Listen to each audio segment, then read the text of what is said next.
We are having those tough conversations with our Indian friends about the symbolism and the timing of Prime Minister Modi's trip to Moscow. You must understand that India has long-standing relationship with Russia that is based on mutuality of interests. In a multipolar world, all countries have the freedom of choice. It is essential for everybody to be mindful of and appreciate such realities.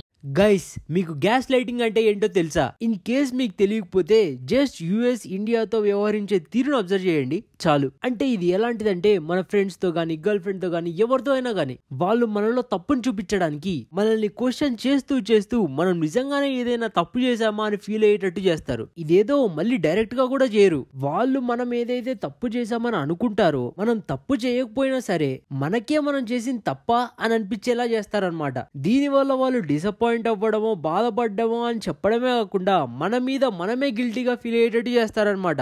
ఈ సోదంతా ఎందుకంటే US exactly ఇలానే ఇండియాతో ప్రవర్తిస్తుంది. ఇంకా పూర్తి కథనంలోకి వెళ్ళిపోయే ముందు making sense Telugu channel కి కొత్తగా వచ్చినట్లయితే ఖచ్చితంగా సబ్స్క్రైబ్ చేసుకోండి. ఎందుకంటే ఇక్కడ మేము ప్రపంచ వార్తా విశేషాలు మీకు తెలియజేయడంతో పాటు వాటి తాలూకు భారత కోణాన్ని మీతో చర్చిస్తాం. అంతేకాకుండా ప్రపంచంలోని వింతల్ని, విశేషాలని ఇక్కడ మేము మీతో పంచుకుంటాం.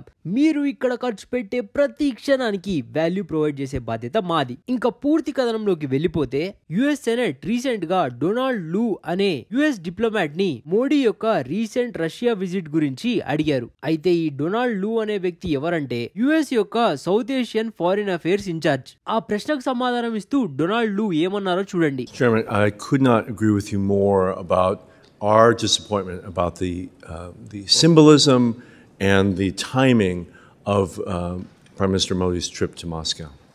We are having those tough conversations with our Indian friends.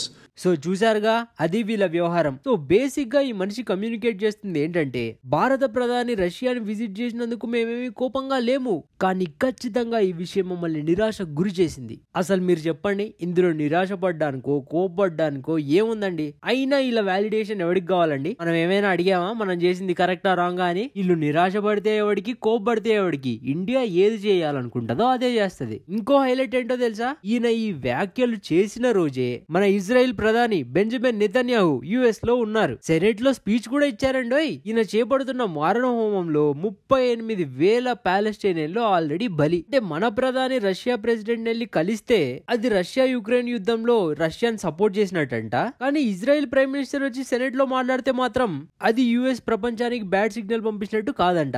అట్లుంటే మరి యుఎస్ డబుల్ స్టాండర్డ్స్ అంటే.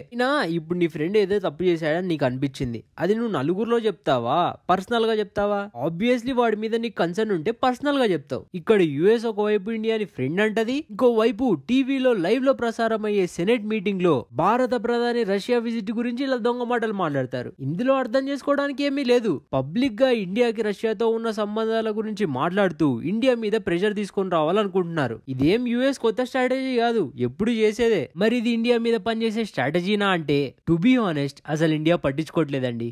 దీనికి స్పందిస్తూ భారత ఎక్స్టర్నల్ అఫైర్స్ స్పోక్స్ పర్సన్ ఏమన్నారో ఒకసారి వినండి. You must understand that India has long-standing relationship with Russia that is based on mutuality of interests. In a multipolar world, all countries have the freedom of choice. It is essential for everybody to be mindful of and appreciate such realities. So అది సంగతి. Simple గా Indian spokes person అంటుంది ఏంటంటే, భారత్ ఎవరితో friendships maintain చేయాలి అన్నది ఎవ్వడు మాకు అడ్వైజ్ ఇవ్వాల్సిన అవసరం లేదు అంటున్నారు. యుఎస్ గ్యాస్ లైటింగ్ బిహేవియర్ లో ఇది ఒక భాగం మాత్రమే, సెకండ్ పార్ట్ అభి బాకీ హే. ఇప్పుడు ఇదే డొనాల్డ్ ని యుఎస్ పాకిస్తాన్ రిలేషన్షిప్ గురించి అడిగినప్పుడు ఎలా సెలవిచ్చారో చూడండి. In the 2 seconds I have, I'll say, China is the past in terms of investments in Pakistan. We are the future. Pakistan లో ఇన్వెస్ట్మెంట్స్ విషయానికి వస్తే, చైనా పాకిస్తాన్ యొక్క గతం అంట, యుఎస్ భవిష్యత్ అంట. మళ్ళీ డబుల్ స్టాండర్డ్స్. అమెరికా రైవల్ గా కన్సిడర్ చేస్తే రష్యాని ఇండియా విజిట్ చేస్తేనే తప్పు, కానీ ఇండియాలో టెర్రరిస్ట్ అటాక్స్ కంటిన్యూస్ గా ఇప్పటికీ జరుపుతున్న పాకిస్తాన్ కి మాత్రం పెట్టుబడులలో యుఎస్ ఫ్యూచర్ అంట. మన ప్రధాని రష్యాకి వెళ్లారు, కానీ అక్కడ ఆయన పంపించిన సిగ్నల్ ఏంటి? బాబు, యుద్ధం ఎవడికి మంచిది కాదు, కేవలం చర్చల ద్వారానే పరిష్కారాలు లభిస్తాయి. యుద్ధంలో చిన్న పిల్లలు చనిపోవడం ఇండియా అస్సలు సపోర్ట్ చేయదు. ఇది భారత ప్రధాని మెసేజ్. అక్కడ మనం ఎటువంటి డిఫెన్స్ డీల్స్ సైన్ చేయలేదు. ఇంకొకటి ఏంటంటే యుఎస్ కి రష్యాకి బార్డర్ డిస్ప్యూట్స్ అనేవి ఏవీ లేవు. అదే ఇండియా పాకిస్తాన్ విషయానికి వస్తే we have direct border conflicts. అలాంటి పాకిస్తాన్ కి యుఎస్ 2022లో $420 మిలియన్ ఎయిడ్ ప్యాకేజ్ అందించింది. ఎందుకు?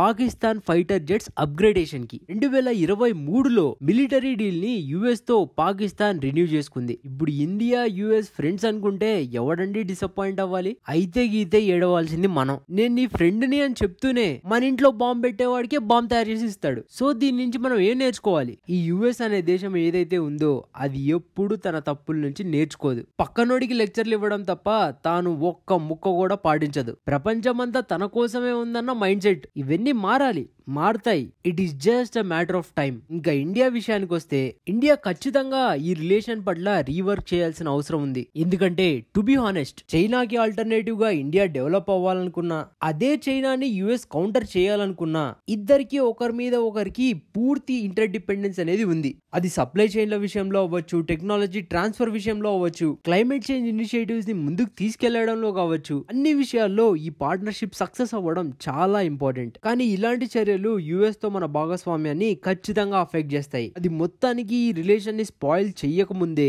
రెండు దేశాలు జాగ్రత్త పడాల్సిన అవసరం ఉంది. సో ఇది ఈ కథనం. ఇక్కడ దాకా వీడియో చూసారంటే మీకు మా కంటెంట్ ఖచ్చితంగా నచ్చే ఉండాలి. సో లైక్ చేసి సబ్స్క్రైబ్ చేసుకోండి. చాలా మంది చూసి సబ్స్క్రైబ్ చేసుకోవట్లేదు. మీ అభిప్రాయాలను కామెంట్ సెక్షన్ లో మాకు తెలియజేయండి. మీ ఫ్రెండ్స్ తో ఈ ఇంట్రెస్టింగ్ కథనాన్ని పంచుకోండి. మరో ఇంట్రెస్టింగ్ కథనంతో ఇంకో వీడియోలో కలుసుకుందాం.